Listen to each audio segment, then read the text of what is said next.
Welcome everyone to Talented Universe on this 31st day of August 2025. I can't believe August is over. It is just too crazy. Before I introduce I think I'm going to have Marcia introduce our guest today, but let me introduce our other co-hosts first. Greg, how are you doing today? I'm doing well today. Thank you, Michael. How are you? Pretty good. Liz, how are you doing? I'm doing absolutely fantastic. Great. Marcia, how are you doing? And then introduce our fabulous guest. Sure. Hi, I am doing fabulous here in Northeast Florida, and I'm happy to welcome our guest today, Annamaria Serda, who you may have seen in one of our favorite shows of the Librarians, the next chapter, and she's also been in the Outpost. Welcome, Annamaria. Whoops. I think she's lagging. Can you hear me? Yeah, I can hear you now. Oh, good. Okay. I would just welcome you to our show. Hi, it's really nice to be here with all of you. Oh boy. I think your microphone might be muted, but okay. Yeah. Wait. Mhm. Hello. Hi. She's got hers muted right there. It goes. We're having fun time this morning. Yeah, this is not. Okay, try again. Hello. Can you hear me? Yes, I can hear you now. Yes. Sound like a phone commercial. So Yes. nice to be here. Thank you. I did not fully hear your introduction, but I'm sure it was amazing. It was amazing. It was amazing, yes. Okay, Marcia, go ahead and ask you, her the first question. And thank you, Michael, for inviting me. No problem. Yes, we recently have seen you in, of course, one of our favorite shows, The Librarians, the next chapter, in the episode And the House of Cards. So that was a really fun episode. Can you tell us how you've been in the Outpost before, so you've been in the family, but the role of Vera. Tell me about the role of Vera. Yeah, I thought she was such a fun character to play because she's a newlywed in, the beginning of kind of like the roaring 20s. So she's just, this girl who that's the main thing that she wants for her to happen is to get married and marry rich and sort of that's kind of what we built the character around. And then she's obviously in this fabulous setting and she has kind of everything she wants and more. And she, is having an affair with the very dashing actor Chauncey Cooper, played by my lovely friend and colleague Dominic Chichak, who also was on your podcast. Yes. So then she has a lot of stuff going on in, her sort of tidbits, because she is obviously ends up being a suspect for the murder. Yeah. And so she's kind of she's very fun, young, and, just there's a lot going on, much more than what you say at first glance. And just also, I think what sort of helped me when I auditioned, I just, I found her very fun. I love also I just love murder mysteries. So I love this sense of obviously the character, is hiding something and, but nothing, in this case, it wasn't anything, too serious. She was having an affair, so it was kind of fun, and I just had fun with it. And yeah, and then, but when we got to sort of the costumes by the fabulous Ivana Vasic, who in this and this is a fun fact for everyone, is that the costume I was wearing is the original wedding dress from Ivana's actually aunt. I think it's her grandmother's sister. But in that, so it's all in the family, which they, altered for me. And then they gave me this wonderful sort of, fur, and just made, Vera this fabulous girl about town who married rich and just, is ready to get her life started. Wow, that is an amazing tidbit. Thank you. And we have loved her costuming throughout this show, Ivana. And she's been on our show as well, but it just was so perfect for you. What an honor to be able to wear that. And I love the interchange between you, Vera, and her husband when when they're arguing back and forth, and she talks to him about his gambling and Yeah. It was a lot of fun. That scene was a lot of fun for all three of us. For Alexandre Aja, a wonderful actor, and who plays my husband, and Blue Robinson, I was just so thrilled to watch work live, and we had a lot of fun. It was just very natural. It came about, it didn't feel like too much work at all, just between the three of us, the banter. But that's obviously because we were just led so wonderfully by our director, the director of that episode, Orshi Najpal, who, I'm sending all my love to right now, a wonderful female director who's just, who's rocking the whole universe, of electric entertainment. Thank you. Okay, Greg, you're up. Greg, your mic. I muted in case the cat was yowling earlier. I just didn't want him to. Coming into the House of Cards, with this cocktail party, tarot card reading, evening, in between takes, was it hard not to stay in character and continue that cocktail party atmosphere? Yeah, it was. We kind of did continue the cocktail party atmosphere for just that, maybe for the scene where you see the tarot reading, where we're all together in the room. It just felt like a huge just hangout party between all of us. It was this wonderful ensemble cast of Serbian, Croatian, English, Australian actors. And it was just a wonderful exchange. Some people I knew before, some people I didn't know before. And, Dominic and I actually went to high school together. So there's another. Oh, really? Oh, wow. Oh, that's Another fun exciting. fact. Yeah, there's another fun fact for everyone. But yeah, so it was just, it felt very, very interesting. And I loved watching all these actors work, especially what I would find really, really important to say is that sometimes being a background actor, which is essentially kind of what we were in the tarot reading scene, is really hard. And it's not that you work less as a background actor. And if you don't have lines that day, you really do work all the time. And you try to make every take interesting and fresh. And I think I was very inspired by the ensemble cast. It just, by the level of professionalism, everyone was very funny. Everyone was super professional. You had people of all different ages, different backgrounds. It was a really, really unique experience. Yeah. I learned a lot from the tarot reading scenes, shooting those. Oh, I believe it. Yeah, you watch things and it's like you wonder how, take after take, the background can be, it's not just they sat down somewhere and they're doing something in front of all these strangers. They're part of the scene. So it's, you can see how you have to act like you're that character, even though you don't have any lines. So I can see it being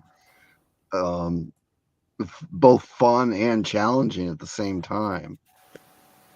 Yeah, it is. It is. That's what I felt the other day. I saw The Phoenician Scheme by Wes Anderson, who's like one of my favorite directors, by the way.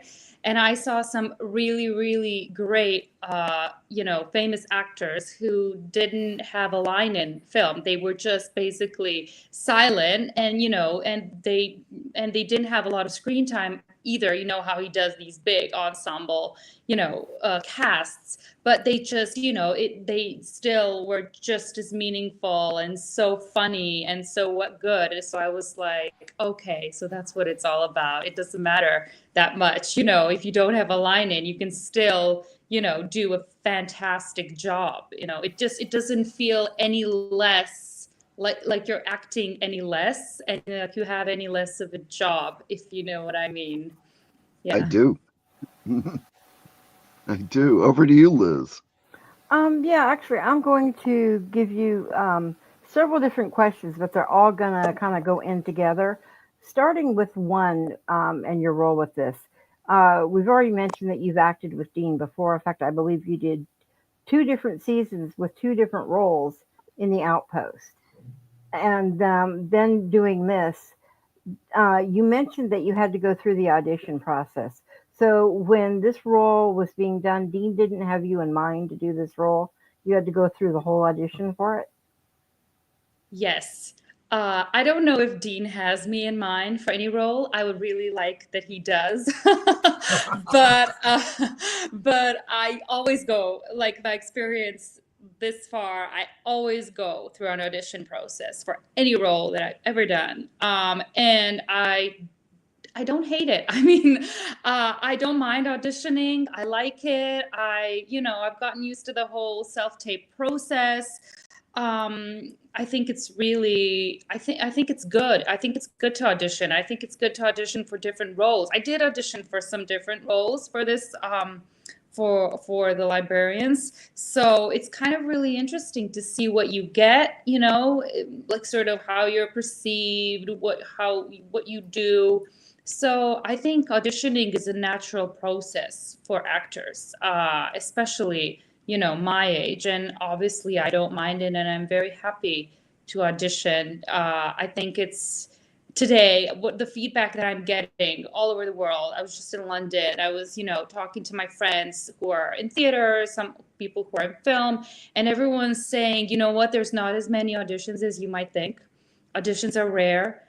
And so I really do feel every time I get an audition, I get a call back, I think of it as a privilege, and I jump at the opportunity. I fully try to sort of dress as much as the character, obviously not overboard, but not in a crazy way. But I always do, I make an effort, I wash my hair. No, I'm kidding. But That would help. it's just, I do try to get as much into the character as I can. I do enjoy it. It's an opportunity for you to do your job, and there's a certain kind of freedom to self-taping, but also I do love to audition live. I think there's a certain adrenaline to it. There's a certain letting go, stepping up to the moment, letting go, not being able to stress on the little things, not being able to be super meticulous and be like, oh, should I do this? Oh, my hair was out of place. Oh, this is, I could have said this line different. I could have done this. I think auditioning live is really, really healthy.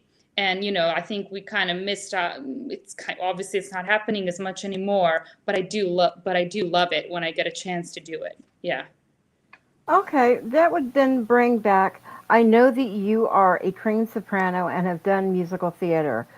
When did you first realize, or what influenced you, that you wanted to become an actress, or better yet, that you wanted to work on stage? On stage. Well, I think when I was in high school, we had a drama group, and it was sort of, that's how you start on stage. I mean, you don't really start on camera in these, kind of in that scenario. So then I got into a drama school, and my professor was a theater person. She's a really acclaimed Serbian theater director called Vida Ognjenovic. So what we did in drama school was, mostly theater.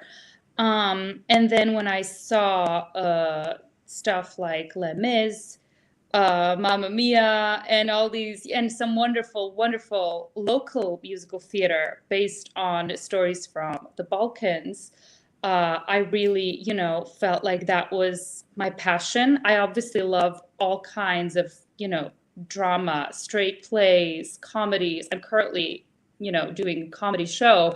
And I love, screen work as well equally.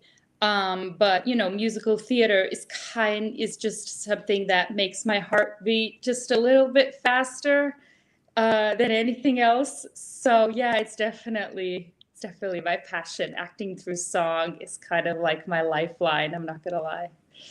What would be your dream role if you got a chance? In theater, are you In theater, asking? yeah. Yeah, In theater. Eponine in Les Mis. Okay. Did I Yeah, that's answer a very too good quickly? No. No. Les Mis actually is one of my favorites as well. I'm going to throw it back to Michael because it looks like we're getting questions in the chat room. Yes, we are. Our first question. Now, if I butcher people's names, I am so sorry. Sonia Roddens asked, how do you find you can integrate your Balkan roots in your international career? And I'll add to that, do you find it easier that the new Librarians is set in Serbia? Does that help? I think I love that it's set in Serbia. I think it's so interesting and it's so fun from the episodes that I've watched that I'm not in, which I have done. I'm not completely like self-obsessed. I have seen other episodes. I think they're so good. I love, obviously I love just seeing, the locations, and I love the characters. I love, the main characters like Vikram, just saying all these, Serbian locations and, stuff from our culture. I think it's so fun. And I think it's so wonderful that we're kind of, giving it this massive international platform. I think like regarding my Balkan roots, the more I work internationally and the more time I spend abroad, I do feel that my roots sort of come across more. It's like I'm growing more into them. It's just a specific kind of temperament. It's just a mixture, of different nations and languages and accents, and it's obviously very different it's a different kind of temperament to for example a British temperament. So I think it's so fun to see us, people, local cast, and what we bring, to the table. Obviously, like I'm, lucky enough to speak, English, like it's, my mother tongue. So then, I just sort of, the language isn't a barrier for me, so that I can really access everything that's within my character and within my, acting toolbox. And I can just bring something, to these shows and to these characters that, maybe someone who wasn't from the Balkans, wouldn't do. So obviously, I think with these wonderful, wonderful projects, which there's just so many now, that Dean Devlin and Jonathan English from Balkanic Media are shooting in Serbia. I think it just gives a wonderful, that's what makes them stand out, and that's what makes them so successful, is because you have this mixture of, Balkan and Eastern European temperament and culture, and, with American and English and Australian and everything. It's kind of like the best cocktail ever. Yeah, we have noticed that. We have said that when we were doing our review shows, that it was nice seeing some different backgrounds and seeing the architecture of Serbia and that whole area there. I mean, it was just fabulous, fabulous. So and now okay, here's another one that I'm going to probably butcher, but I'm going to try. Maya Pavlovich says, how much range can you show as an actor within the fantasy sci-fi genre? Well, that's an interesting question. Yeah, I think it's such a thankful genre for that, because it just opens up, it's like we're seeing with the Librarians, also like the arc. If you could just compare those two, they're so different. I mean, they both have sci-fi, they're both sci-fi in a sense, but they're so different in that sense. In all of these projects within Dean's universe, you have just such a range, and I think that gives us actors who are lucky enough to be in his stuff or and to audition for his work, is like you have such an opportunity to show your range. And I do feel like it's valued. I do feel like they Dean and Jonathan and all the directors that work with them, they want to give us a chance to be as creative and as different as we can. I don't feel like I've been pigeonholed in that sense, that I've been typecast. As you mentioned before, like I had two different roles in the same show. So yeah, I feel like sci-fi is this amazing, huge genre that you really are, that gives you so much opportunity to show your range and to play around. It's like kind of an endless source of inspiration, really, and yet it's a lot of fun. Yeah. Okay. This is. I'm going to switch the way this was done. Greetings from Bronislav Janikovic, and then his question is, he put the question first and realized it didn't have his name on. Whoops, and I just lost it. Wait a minute. Oh, there we go. Annamaria, the character of Vera in Librarians is layered and emotionally demanding. How did you prepare for the role, and was it difficult to handle her inner conflicts? Yeah. Yes. I feel every time. You want me to throw that up again so you can see it? Okay. Yeah. There's like no, of course, that's a really good serious question. Yes, it was difficult. Obviously, I feel like anything that's worthwhile isn't really easy. So I think that's kind of like what you're doing your job right, is when you feel, sometimes when you analyze like stuff so much that you kind of hit a wall and you're like, well, and then you kind of just let it go, and then start to get a new idea, or whatever happens. It's a really interesting process that no one can really explain. How I prepare is I analyze everything that I have in the script that's in front of me. As much information as I can get from the script, I get, even from scenes that my character isn't in, wherever, even if she's mentioned by anyone, that's valuable information. And I love to read the whole script when I can, of the whole, show, of the whole episode. Then what I do basically is I like to write everything down. I like to write out my lines. It helps me memorize them. I like to write backstory as well to the character.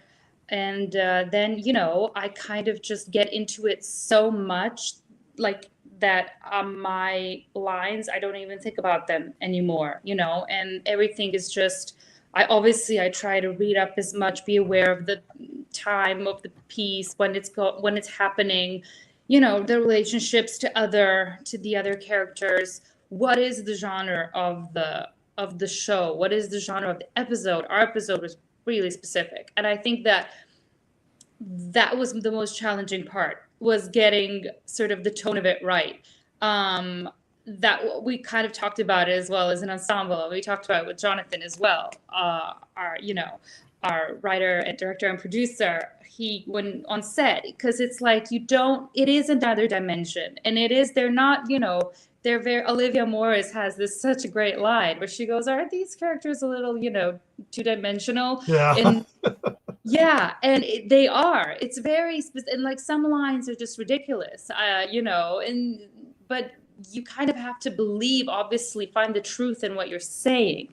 whether it's connecting it to something in your life, whether, define just whatever works for mostly I do work like that, not all the time, but just to say, believe what you're saying. You are truthfully that character. You're not playing the ridiculous circumstances. You're playing your character's truth, and then everything around you, kind of the circumstances which are ridiculous, and then all of that adds to the comedy, but you never really play the comedy in itself.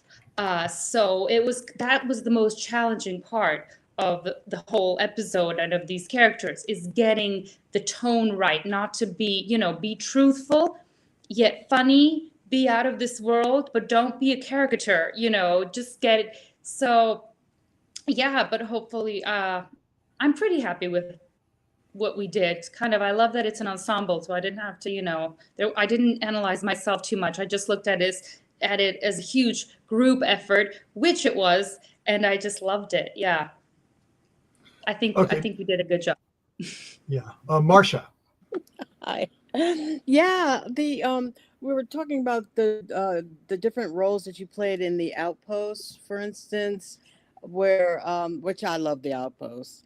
And Dean had told us that in the first season, which you weren't in, but they had a very tiny portion of set to work with. And then from the second season on, it just exploded. And they had so much more to be able to show the story. Well, in your first role, you played a woman who, Alina was your character. I know it's a couple of years ago now, but and she had some important scenes with Anand Desai, who played Janzo. Yeah. And she was looking for food for her children, and so being able to work in the new expanded set, how did that feel? It literally felt like a Midsummer Night's Dream. This is literally what it felt like, because it was the middle of COVID, and I was generally scared I was gonna die most of the time. No. but we were coming out. It was a really specific time. We were coming out of literally lockdown, and it wasn't my first shoot that I did in COVID. So it wasn't the first time that everyone was like wearing, it was pretty, generally shooting in COVID was very, very surreal. Like you go out from just like being locked up in your house, talking to everyone like this. As much as I love this, but when, in COVID, when we came out of it, you go to set and everyone's wearing a mask, that us, the actors, are the only ones that kind of have to not wear a mask. And so that I just found that whole experience a little terrifying and surreal. So then, the Outpost was like my second shoot after lockdown, but it was all pretty nearby. So I wasn't, really, it came kind of out of the blue. I auditioned. It was directed by the amazing Milan Todorovic Toki, who I'm sure, you are familiar with his work. He's also rocking the Dean Devlin universe worldwide. And he cast me as Alina, and I didn't know, I had no idea that the set looked like that. And I was just completely, kind of brought out of this like shell that I was living in for months, and then all of a sudden I walk in. By the way, I love a period piece. Like that's all I kind of watch, like I love period pieces. So when I walked into this, it was just, hot summer day, and it was like a huge set, everything in wood. Like I was in this medieval, place, village, town, all of it. It was completely surreal. And I was in this fantastic, costume, also by Ivana Vasic, and then there was Anand, who also, doesn't look too terrible. I mean, come on. Yeah. And then, so I just, and Toki was just, he directed us so well, and he was so welcoming and lovely. So it was just this amazing, amazing experience. And it was like over far too fast. Like for me, I was just literally walking back to my trailer and I'm thinking, this was literally like a midsummer dream. Like what is, it's a really amazing show. It's an amazing endeavor that they did. The set that they built is fantastic. And, just the scope of that production and everyone in it. So yeah, let's hope there will be more. I feel like there is a lot of fans of The Outpost. I'm one of them. Oh, So, yes. And we know it's still there, and we know we saw a little bit of it in the Librarians too. You guys are informed. You guys are informed. I wasn't sure I was allowed to say anything, but you said it. We've already seen it, so Yes. Wow. We've seen the whole series of first Oh, season. yeah. Now, so, Mm-hmm. And in the second role that if you played in The Outpost, you played a copy woman where you had makeup on. Yeah. And that was the final episode so far for The Outpost, which was Nothing Lasts Forever, which was a beautiful episode to end on. And how was it to be in the final episode after, and very nicely wound up, I must say. It was really emotional. We had everyone was so emotional filming that wedding scene. I think that's what you're referring to. Everyone had a lot of fun. Like the main cast everyone was, kind of crying and the rest of us were just there really, kind of so sad that it's over. You kind of felt like, oh yeah, now you're here and you're finally a part of it. And then, oh no, we kind of are hoping, I'm saying, that there's going to be more of The Outpost. It doesn't, feel, at least to us, like I don't know. Obviously, the main cast has their, very thorough journey, and everyone did such an amazing job on it, and everyone's doing different things. But for us, the sort of the rest of the cast and the wider cast, should I say, it kind of felt like all of us, we're just getting started in that universe. Because it was obviously kind of the first project that we did. So that's kind of my feeling with The Outpost, is that it's like unfinished business. I still have a lot of stuff that I want to do with it. So yeah, I'm really hoping that it's not the end. Yeah. Come on. And they left, they ends were tied up, yet there were obviously storylines that could continue, including the relationships between all the villagers, and so we are hoping for more. And thank you for your performances in The Outpost as well. And now I'm going to go to Greg. So I'm going to bring us back to Librarians House of Cards. So one of the really neat things about this episode, and we've had Dominic on, we've had the writers on, we've had the costumer on, now we have you on. One of my favorite ideas about this show is that each of the characters was a representation of one of the major tarot cards, or the trumps. So as part of your character development, did they tell you which card you were? And did they give you any background information to help incorporate that into your character? No. Okay. No, we did not. No, we didn't get that. I think for our characters, the newlyweds, I'm not sure that it was in the script at all. I'm pretty sure it wasn't. Otherwise, I would have seen it. But yeah, because I'm a nerd, so I see that kind of. I would have seen it. But when I remember getting to set, and then I was like, oh, is that what you guys are doing? Okay. Yeah, so we just kind of played with it. We played with it on the spot. But if I don't think from my characters, and obviously Philip and I, Alexandre and my character, I don't think we were. That was not part of the information that we were given in advance. But it was a lot of fun. I think that made it even more fun by my wonderful friend Sam Bell, who played Madame Visconti so brilliantly. We have her on too. Yes. Yeah. I know. So as she was like sort of revealing the tarot cards, it gave me more truth to being sort of like, what's going on? So yeah, I really enjoyed it. Also, yeah, I'm not gonna say I do like tarot cards, just personally as well. I think it's fun. So did when you learned that everybody was supposed to be a card, did you figure out which card you were supposed to be? Yeah, we were the lovers. Oh, okay. Yeah. Remember, they counted as two, they said, so. Yeah. Oh, okay. Yeah. I was thinking you were the emperor and empress because they weren't really like identified. So that's why I picked those two for my background with Chauncey. Yeah. Yeah, you're gonna have to change that. No. I guess I will. Okay, Yeah. co-pilot. Give Copilot more information next time, Greg. Now you have more No. information. Yeah. And now that you say that, I think I remember somebody else saying that.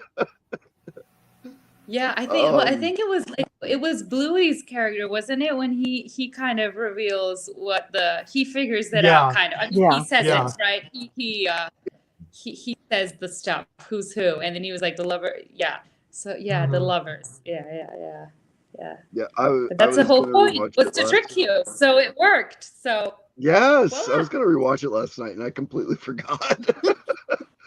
And then about 1 o'clock this afternoon, I'm like, I should have rewatched this. It's a lot goes on. A lot goes on in the episode. A lot. It does. No worries. So I'm going to ask you one now that I usually say for last.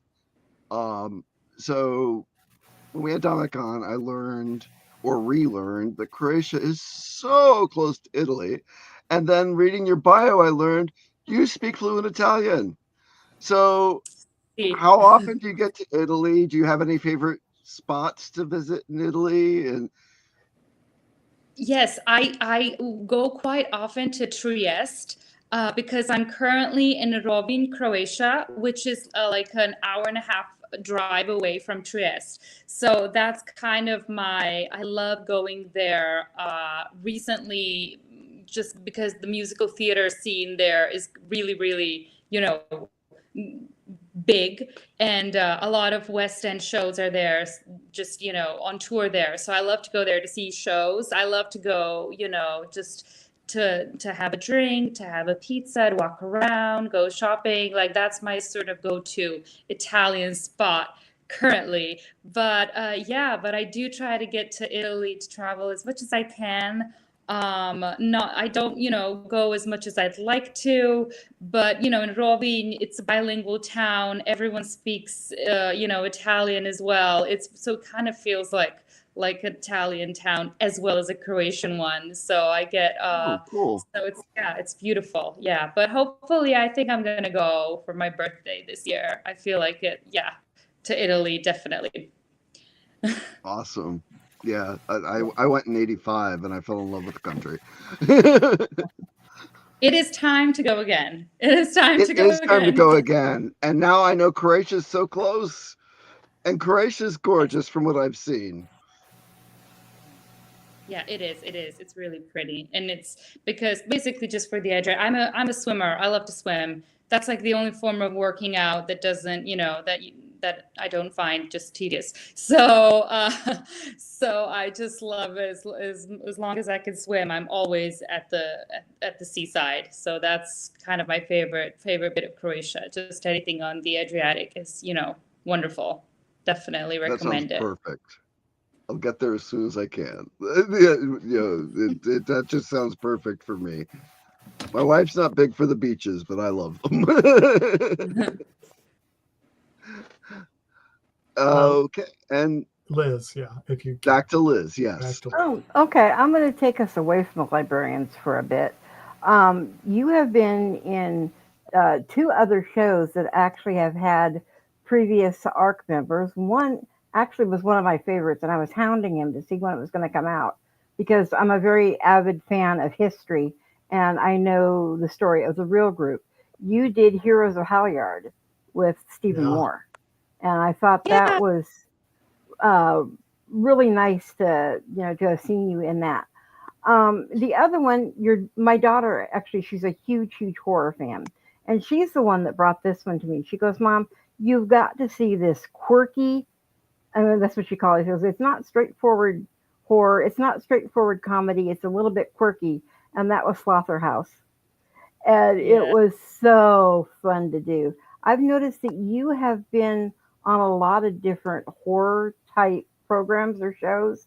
And in a way, even the Librarians, the House of Cards, kind of a little bit was in that. Is that one of your favorite genres, or is it something you like to do? It's just something I get cast in. I don't know what it is. I don't know what it is. It's not a genre that I personally really lean towards. It's not something that I watch a lot of. If someone, recommends something, or if my friends are, doing something and directing or acting in something, I'll watch it and I like it. But it's not kind of like a genre that like I said, that I naturally lean towards, but it's just, I don't know. It's what I get cast in. I don't know what it is. Maybe I just And it have like a finds you. really good scream or something. No, it kind of, there's a lot of horror films being shot in the Balkans, especially like American horror films, and I kind of have been shooting them since 2016. So the first one I ever did was Mayhem, directed by Joe Lynch. Oh yeah, I've seen that one. That's good. Yeah, that Stephen Yun is in. Hmm. Yeah. So and then ever since then, I've just that's how it started, kind of. And I think people once they cast you in something, they also like to collaborate with you again. And kind of casting directors like to put me in stuff like that. I've actually survived most of my horror films, which is also pretty rare. I'm really proud of that.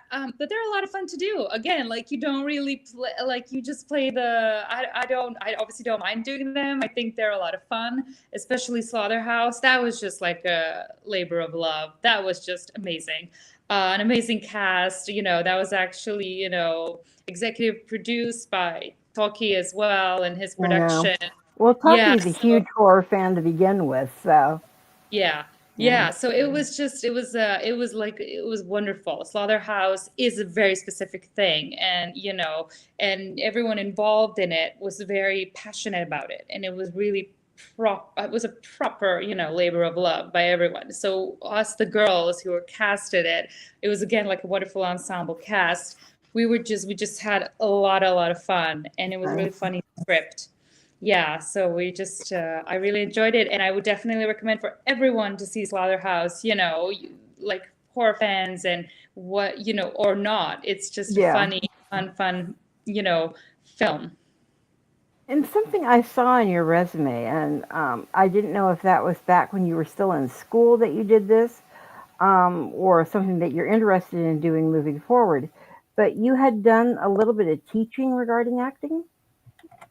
Yeah, when I was at school, I worked as a teacher's assistant at my university, and I focused on speech and on voice, because I got a PhD degree in acting through song. As I said, when I said I'm very passionate about acting through song, I was not kidding.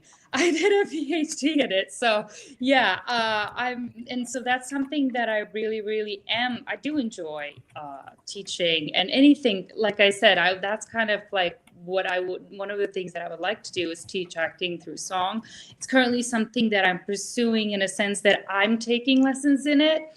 And, I just started because, in the Balkans, you don't really have lessons in that. So I, take private lessons with West End professionals.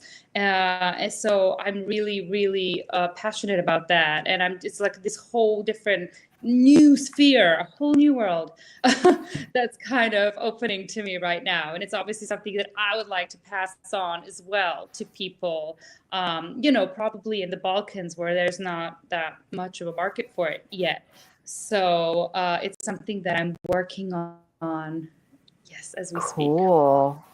I'm going to toss it back to Michael to see if there's anybody else in the chat room.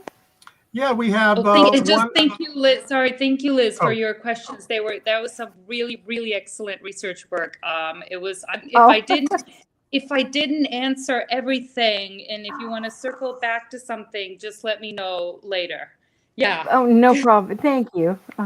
Go ahead, Michael. Okay, go ahead. Whoops. Okay, my computer is running slow. Here we go. Aisha says she's from the UK. Have you or would you ever audition for a voice acting role? And I'll stop it there, and then because she's into Japanese anime stuff. But would you even do or have you done a voiceover? Because I didn't see anything, but I might have missed it. Have you done any voiceover work? Yeah, I have done voiceover work, and I should probably put that in my resume. Sorry. Yeah, I did. I have done some. Yeah, I have done some. I think I did a voiceover for the Outpost, to be honest. Oh, did you? Okay. Yeah, I did like a little, like a voiceover for the Outpost a few years ago. I think it was before even I was cast as Alina. So it was a long time ago. But I actually currently did do some voiceover work in a show in Croatia that kind of led to me, like it was a full-on, role in the play and a comedy called We Will Rakia. And it's a a really fun show, and the voice role led to me having like a proper physical role in the play as well. So it's kind of like it's a wonderful thing. So I would which I'm really enjoying doing right now. So yeah, I'm having a lot of fun with it. So voiceover work is wonderful. Like I said, I'm really interested in the voice and the voice technique. So anything, yeah. So absolutely, I'm open to it. Why not? Cool. And the last question I have here is from Nick Lipley. Hi, it's Nick from London. Really interesting interview and discussion. Everyone, Annamaria, what is the biggest thing you have learned from other actors? Oh, I think there's a couple of things that I would say, especially from actors who are very experienced. I think I've been really lucky in that sense to work with proper international, actors who have done so much and, who are now, Academy Award nominees and etc. So I think what I've learned from them is that they're very focused well on set. There's a lot, they're very polite, kind to everyone, fun to be around, but also very focused at what they're doing. There's no sort of like, mucking about. There's no, we're here to do a job. And also in a way that they carry themselves is to be super professional, in a sense that to be kind, like I said, to be easy to work with. Like everyone says, like that's the main thing. Be easy to work with, be kind, be nice. That cannot be stated enough. Because like to especially be nice to the crew. I mean, for me, that was never like, I feel like I'm too nice to the crew. No, I'm kidding. But I'm just saying that I'm a chatty person. Like that's maybe just my thing that I kind of need to, like every behind the scenes photo of me in the Librarians, I have my mouth open. I'm either talking to the gripper, or I'm talking to my makeup person, or I'm talking to my castmates. I'm like, do I never shut up? Like, what is going on? So yes, that was never an issue for me. Don't be like nice. Don't like, I always, talk to everyone and like but also like treat everyone with kindness, be courteous. But what I would love is like everyone is equal. So there are no stars. There is no number on the call sheet. If we're in a scene together, the better you are, the better I am. We're all equal. So that's what I would say in the sort of more famous, more successful the actor, the nicer they are, in their private life, and the easier they are to work with, which that's my experience. So, and that's kind of like what I look up to, in a sense that everyone, just treat everyone like with decency and try to include everyone. If you see that no one's sitting, that someone doesn't have someone to sit with at lunch, offer them a seat, stuff like that. It's because that's what I really loved about the Librarians, is that it was like a proper ensemble. I'm so happy I was in this episode, to be honest, because it was like a proper ensemble cast episode. And we really did function like that. And if we didn't, we would all be there way longer, and everyone would just get exhausted and really annoyed. So, because we functioned so well as a group is what, made the whole work process, I think, hopefully, just efficient and fun. So I think that's just I learn as I observe them, but that's what I want to be, just like as professional, as focused, and as, nice and inclusive to everyone as I can be. That's great. Now we're going to go final questions because we'd like to wrap it up pretty soon. So, Marcia. Yes, thank you. Yes, we are getting to the end of our time with you, unfortunately. But I did want to mention another movie that you did in 2019 called Crawl, which was produced by Sam Raimi, and it's really interesting to me as a Floridian. Now I'm in Florida. I'm originally from New York, because it takes place in Florida, and the first thing that you see are Florida Gator swim caps on the swimmers. And if you know Florida, the Gators are king in Northeast Florida. Everybody, the Gators, they just take over everything. And so I actually saw the movie before we even had you scheduled to be on the show. I love disaster kind of films, and it's, hurricane and alligators. And you mentioned that you did swim, and that you love to swim, and that's where we see you first. Yes, I do. I did all my own stunts. So Wow. I swam in the film. Yeah. It was like it was pretty intense shoot. I'm not gonna lie. Yeah, because it was mostly because, you obviously have to do it all over and over and over and over again, and you have to be, faster than your castmate, and that's the whole kind of point of the scene. So it was a lot, but obviously it was just an honor to be a part of such a great project that has such a wonderful afterlife. I feel like there's a lot of, I get a lot of fan messages from Crawl, just because I'm, part of this cast that is really quite small. So I'm just really, really happy that I was a part of it. Yeah. Mm-hmm. And I also saw, as a little trivia note, that Quentin Tarantino, the great director, selected that movie as his favorite movie for 2019. So there you go. I know. That's what I'm saying. I'm very lucky to be a part of it. Yeah, it was a great film. It was a great film. Yeah. And thank you for being here with us. It's just been a joy and a pleasure, and I can't wait to see what you're going to do next. And let us know, please. Greg. Thank you, Martha. I will. Seeing I got two in earlier, I'm gonna just thank you so much for being here, and it's such a pleasure. It was such a pleasure seeing your performance. After listening to everybody else, I haven't gotten even through the end of season 1 of Outpost yet, so I will be looking for you. And that the history film was mentioned, it didn't even click. I'm going to check that out as well if I can. Absolutely a pleasure to have you with us. Thank you, Greg. Thank you so much. Liz. I'm just going to say one quick thing, and then I'll say goodbye. But the one quick thing I wanted to ask is, I had noticed that you were interested in writing. Are you still interested in writing, and what type of writing?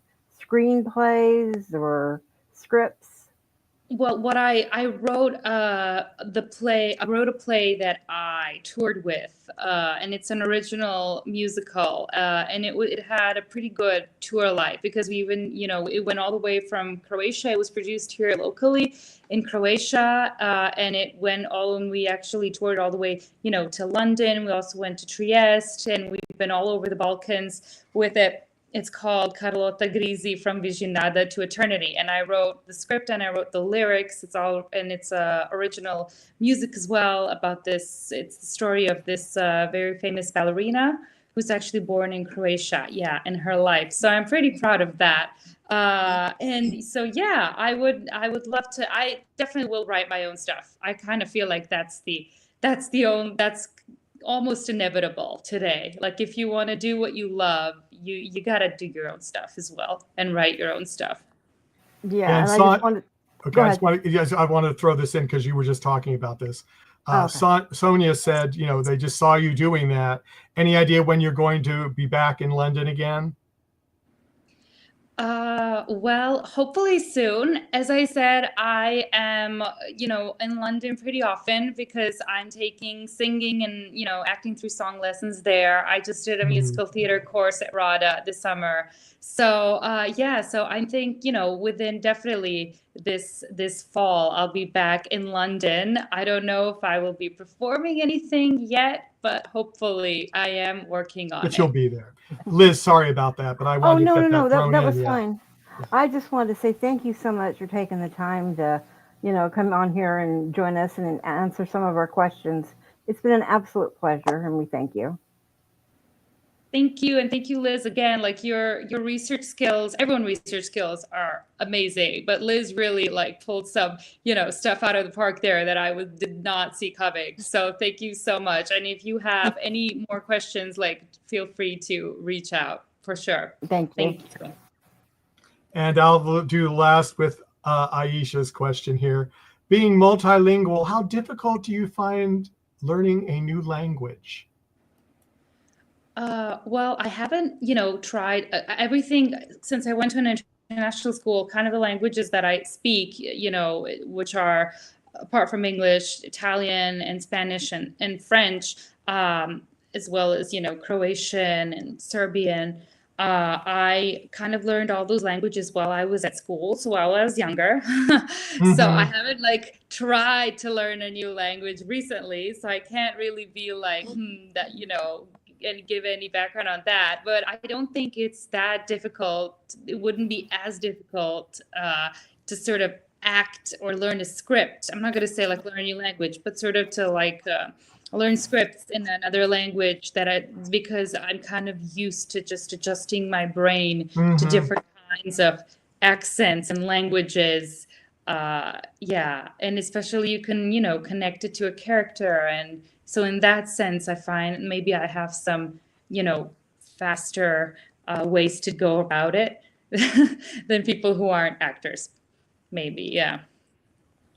Yeah, and it's amazing. Everyone over there, how many languages they speak. It's incredible. And it's great that, you could be on with us today. We thank you very much. If you'd ever like to come back again and be tortured by us, we'd love to have you. Thank you, Michael, for your invitation. And yes, I will take you up on that, definitely. Hopefully with a new project, so we have some new stuff to talk about. Hopefully. Yeah.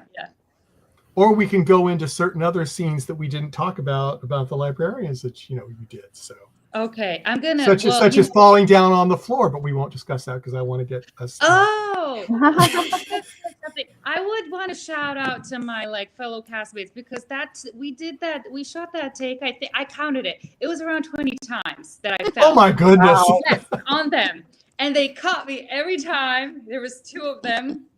Why it took 2 people to catch me? That's another that's if one misses. If one misses, then they have a backup. That's why. Yeah. It's all about security on set. Yeah. No, but so I would really like to shout out, my castmates for that. Yeah. So they were the best in that sense. That was surreal completely. Yeah, falling fainting 20 times in one day. Wow. Really fun. Crazy. But everyone, Annamaria, as I said, thank you very much for coming. And everyone, thank you all for coming. Those in the chat room that posted questions, I hope I got to most of them. But please, we're going to have some more librarians guests in the next couple of weeks. So please keep a lookout, subscribe, and follow our social media, ndbmedia.net, and also Talented Universe on, sorry, let me throw it back up there so we can get it up there. YouTube Talented Universe is I always forget because it's YouTube Talented Universe, and on Facebook Talented Universe M. So please like, subscribe, follow so you won't miss anything. Right. So again, thank you everyone. We'll see you next time. Bye-bye. Bye. Thank you for having me. Bye. Bye-bye. Bye.